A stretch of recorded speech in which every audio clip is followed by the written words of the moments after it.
At 17, my parents told me flat out there was no college fund waiting for me. Then at 25, I discovered they had taken the $80,000 fund meant for my education and spent it on my sister's extravagant destination wedding and honeymoon. So when her marriage fell apart, I sent her the wedding receipts. For 3 days, the envelope sat unopened on my kitchen counter. It came from my grandmother's estate after she had passed away.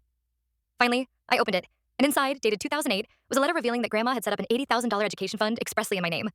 My hands trembled, because when I was 17, my parents had said, "There's no fund. You'll have to rely on loans like everyone else." Dad had even told me, "We don't have that kind of money, Mia." I had taken out $120,000 in student loans, juggled 3 jobs throughout college, survived on instant noodles for years, and graduated drained and broke. Meanwhile, my sister Jenna got her dream Tuscan wedding when I was 19, the one that, by my mom's constant boast, cost around $80,000. I called my parents. "Where's the money Grandma left me?" There was a long silence.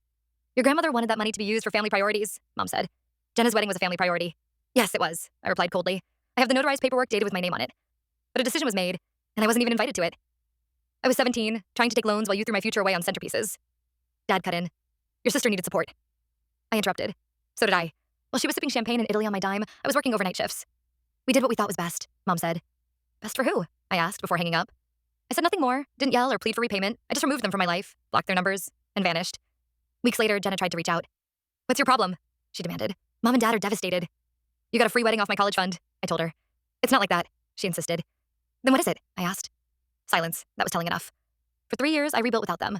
Paid off loans aggressively, earned 2 promotions, bought a condo. I was finally standing on my own.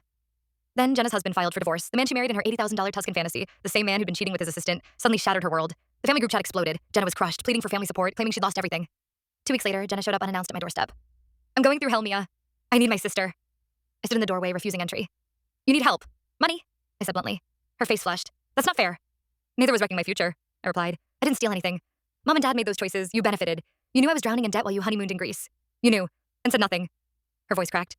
"I thought they'd paid you back by now. They promised after the wedding." I let out a bitter laugh. "And how'd that work out?" She tried tears.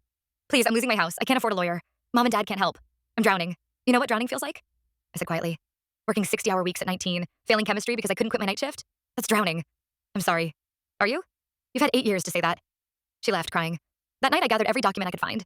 Grandma's trust papers, my loan statements, the wedding vendor invoices from Mom's emails, the villa in Tuscany, the New York photographer, the $8,000 wedding dress, the Santorini honeymoon. I compiled it all in a folder. Jenna's divorce lawyer turned out to be an old college acquaintance who remembered me hustling through 3 jobs. I sent him everything. 3 days later, Jenna called, furious. "You sent my lawyer our private documents." "Those documents prove your wedding was funded by money that was rightfully mine," I said. "Money you knew about." "He's using it in court."